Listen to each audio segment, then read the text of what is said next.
Welcome to Master Technical Drawing by Eric Isanga. In this session, we shall begin with an introduction to technical drawing. We shall then examine the essential drawing instruments and equipment, learn how to set out the drawing sheet correctly, and study the different types of lines used in technical drawing. By the end of this lesson, you will have established the foundation required to understand, construct, and master technical drawing. Let us begin with our first lesson, Introduction to Technical Drawing. In this opening lesson, we explore how human beings first learned to communicate ideas through pictures, and how that ancient skill matured into the precise universal language that we call technical drawing. Long before written language, people needed to record what they saw, what they hunted, where they traveled, and what they built. Their solution was graphical. A simple drawn mark could stand for an animal, a journey, or an idea, and anyone who saw it could understand. A picture that carries meaning is the seed of every graphical language. Among the most remarkable early systems of visual communication are the hieroglyphics of ancient Egypt. More than 5,000 years ago, Egyptian scribes recorded information on temple walls and monuments, using carefully organized pictures and symbols. Through pictures of people, animals, birds, objects, and activities, ancient Egyptians recorded events, expressed ideas, and communicated their stories. Each sign followed agreed conventions, so a trained reader could interpret it precisely. These are not technical drawings in the modern sense. Their importance is the principle they prove. When a community agrees on the meaning of its symbols, graphics become a language. Across the centuries, graphical communication grew steadily more exact. Maps recorded the land. Architects planned great structures. Engineers investigated machines, and industry demanded drawings that could guide manufacture precisely. Step by step, pictures became measured, standardized, technical.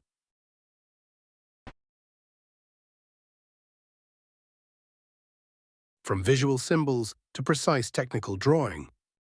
Today, technical drawing continues that tradition of graphical communication, with internationally understood standards, accurate measurements, and precise construction information. Technical drawing is a universal graphical language used by industries throughout the world to design and produce the products, structures, and infrastructure that define modern society. It provides a clear and standardized method of communicating design ideas and conveying precise instructions for construction or manufacture.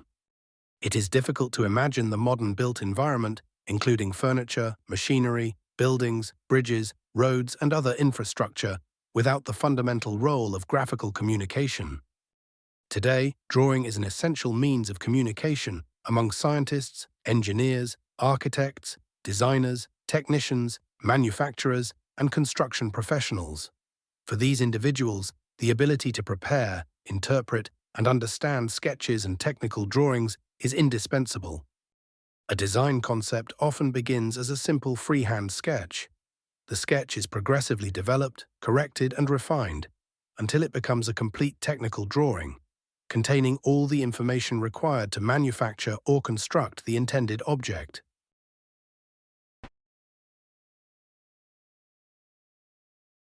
Over time, graphical representation developed into two principal categories, according to its purpose. Technical drawing provides an accurate and detailed description of an object, including the information required for manufacture or construction. Artistic or pictorial drawing represents an object as it appears to the eye, and may also express the artist's interpretation, style, imagination, or emotion. A pictorial drawing helps the viewer visualize the overall form, but it does not normally provide all the detailed information required for accurate manufacture.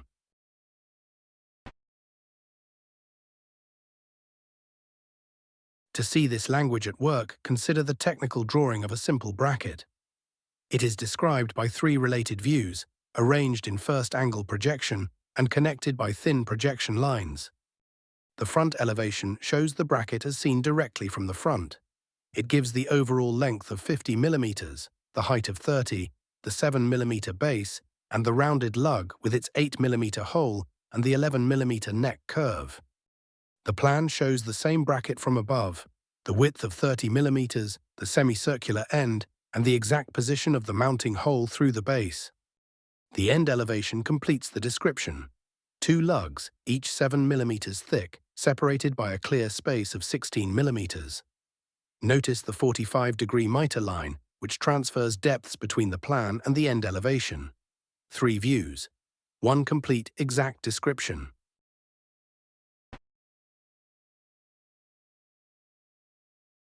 But how do we turn these flat views into a 3-dimensional picture? We use the bounding box method. First, we construct an asymmetric box measuring 50 by 30 by 30 millimeters, the exact space the bracket will occupy. Onto the front face of the box, we transfer the front elevation, drawn in thin construction lines. Onto the top face, the plan, the outline of the base, the semicircular end, and the center of the mounting hole. And onto the side face, the end elevation, the 2 lugs and the gap between them. Every important feature is now projected through the block, ready to guide the construction.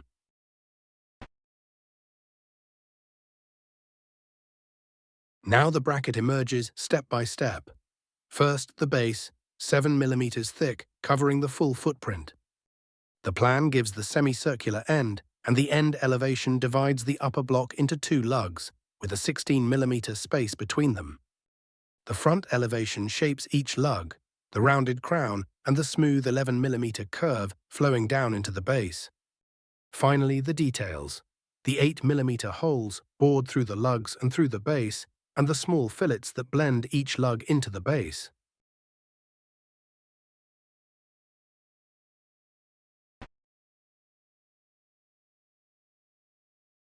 And here is the finished component, the same bracket, now fully 3-dimensional. Every dimension, every curve, and every hole came directly from the 3 flat views. Nothing was guessed, everything was communicated. The orthographic drawing defines the object, the isometric pictorial helps us visualize it. 3 views. 1 object, 1 universal graphical language. In the next lesson, we shall begin by introducing the drawing instruments used in technical drawing. Until then, thank you for watching Master Technical Drawing by Eric Isanga.